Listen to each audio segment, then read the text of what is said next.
अस्सलाम वालेकुम my family, कैसे हैं आप सब लोग। उम्मीद करती हूँ सब ठीक ठाक खुशहाल और सेहतमंद होंगे। आज हम बनाने जा रहे हैं बहुत ही मज़ेदार किस्म के करेले। ये करेले हम लोग एक बहुत ज़बरदस्त से ट्विस्ट के साथ बनाएंगे और आप लोगों को इंशाल्लाह बहुत पसंद आएंगे। सबसे पहले मैं ऑयल ले रही हूँ यहाँ पर तकरीबन 5 चम्मच।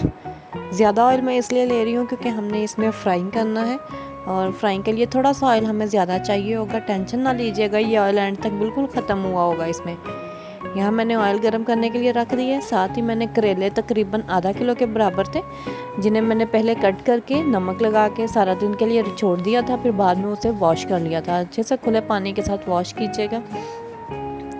अब इन करेलों को हम लोग फ्राई कर लेंगे, लेकिन इस बात का ख्याल रखिएगा कि ये फ्लेम बिल्कुल लो पर हम लोगों ने फ्राई करने हैं। इसे तकरीबन 10 से 15 मिनट जो है ना बिल्कुल लो फ्लेम पर हम लोगों ने फ्राई करना है।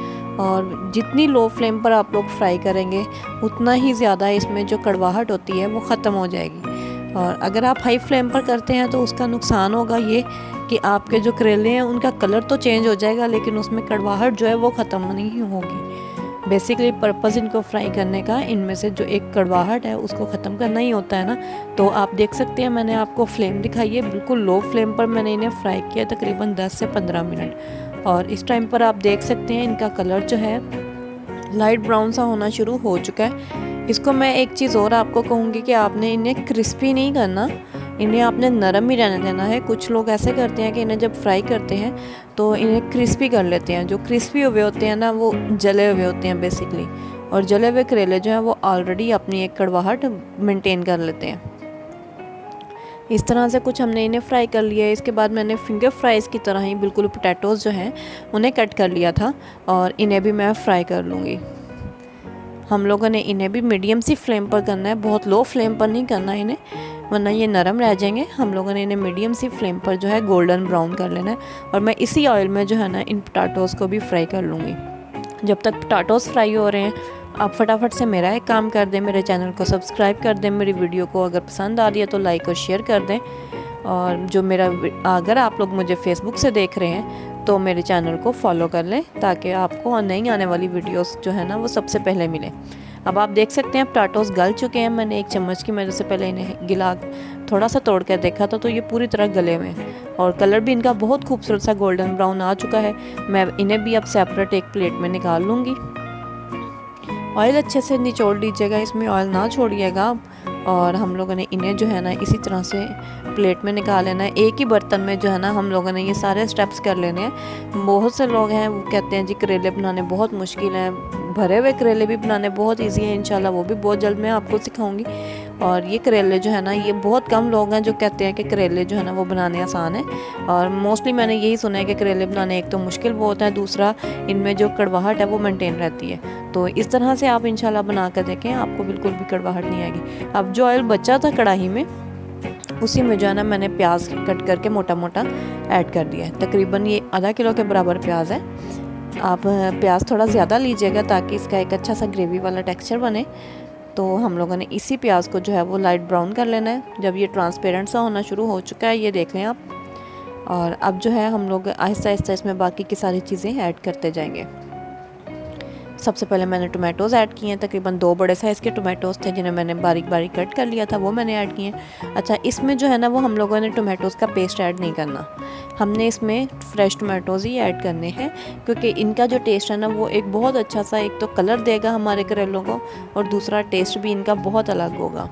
जब ये टोमेटोज़ जो है वो अच्छे से गलना शुरू हो जाएंगे तो मैंने इसमें जो है वो सब्ज़ मिर्चें ऐड कर दी हैं। चॉप की हुई ऐड करनी है, चॉप की हुई ऐड कर दें, फ्रेश ऐड करनी है फ्रेश कर दें। हमारे घर में एक्चुअली कट की हुई जो चॉप की हुई मिर्चें होती हैं फ्रेश वाली वो ज़्यादा पसंद नहीं की जाती हैं, तो इसलिए मैं इस तरह से इन्हें पहले चॉप करके रखा हुआ होता है। अब मैंने इसमें सॉल्ट ऐड कर दिया तकरीबन 2 चम्मच। 2 चम्मच मैंने थोड़ा कम ही डाला है ये क्योंकि हम लोगों ने करेलों को भी ऑलरेडी नमक लगाकर ही वॉश किया था।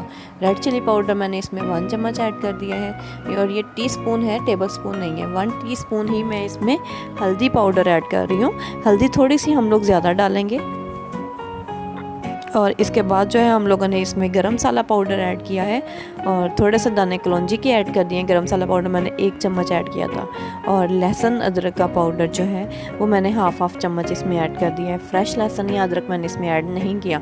अब मैंने इसमें ज़ीरा ऐड कर दिया है।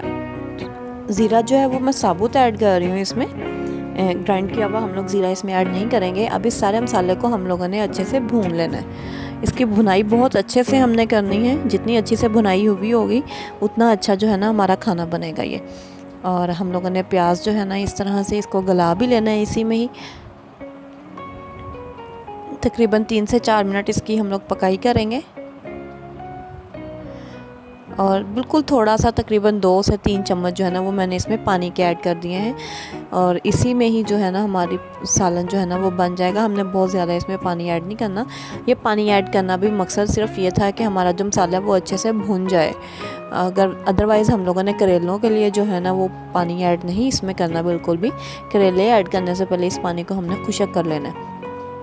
अब आप देख रहे होंगे कि मसाले के ऊपर बबल्स बनना शुरू हो चुके हैं। इसी तरह से ये अपना ऑयल छोड़ देगा। जैसे ही ऑयल छोड़ेगा तो हम इसमें अगला स्टेप करेंगे अपना। मैंने साथ ही इसमें जो है ना पहले से भिगोया हुआ अनारदाना तकरीबन 3 चम्मच के बराबर जो है ना वो ऐड कर दिया है। अनारदाने से इसमें बहुत अच्छा टेस्ट आएगा। आप लोग लाजमी ऐड कीजिएगा, इसे स्किप बिल्कुल ना कीजिएगा। और ये इस तरह से जो है ना अब मसाला हमारा तकरीबन रेडी होने वाला है। और इसी में जो है ना मैंने अब करेले ऐड कर देने हैं सबसे पहले, जो मैंने फ्राई किए हुए थे। पहले चम्मच की मदद से थोड़ा सा मसाले को इस तरह से मैश कर लेंगे हम लोग, ताकि अगर कोई साबुत चीज़ रह गई है इसमें तो वो मैश हो जाए।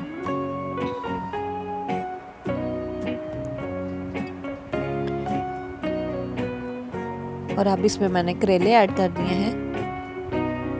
आप देख सकते हैं कि ये करेले कितने थोड़े से रह गए हैं फ्राई होने के बाद। अब मैंने इसमें साथ ही जो है ना वो आलू ऐड कर दिए हैं। अच्छा, आलू हम लोग क्यों इसमें ऐड कर रहे हैं मैं आपको ये भी बताती चलूँ। जो आलू है ये करेलों का जो टेस्ट होता है एक, उसको अपने अंदर ऑब्ज़र्व कर लेते हैं। और ना तो आलू अपना टेस्ट चेंज करेगा, ना ही ये दूसरी चीज़ के टेस्ट को उस तरह से मेंटेन रखेगा। इसलिए हम लोगों ने इसमें आलू ऐड किए हैं। बहुत से लोग इसमें चिकन या गोश्त वगैरह भी ऐड कर लेते हैं, लेकिन आज मैंने जो है सिंपल आलू करेले ही बनाए हैं। और आप यकीन करें इतने मज़ेदार किस्म के ये बनते हैं और बहुत ज़्यादा सबको पसंद आते हैं। इसमें ज़रा सी भी कड़वाहट नहीं रहती है। अच्छे से इसको मिक्स करने के बाद इसमें मैंने थोड़ा सा जो है ना वो लेमन जूस ऐड किया है, तकरीबन 1 चम्मच। और उसके बाद जो है मैंने इसको ढक के दम पर रख दिया है। 2 मिनट के लिए दम देंगे हम लोग सिर्फ इसे। और ये हमारी कुछ फ़ाइनल लुक है खाने की। बहुत मज़ेदार, बहुत लजीज़ किस्म के ये करेले बने हैं। इंशाल्लाह आप लोगों को बहुत पसंद आएंगे। अगर साथ में आम की चटनी हो तो क्या ही बात है। और गर्मियों में तो इसके मज़ा दुबाला हो जाता है। मुझे दुआओं में याद रखिएगा। मिलते हैं नेक्स्ट किसी रेसिपी में। अल्लाह हाफिज़।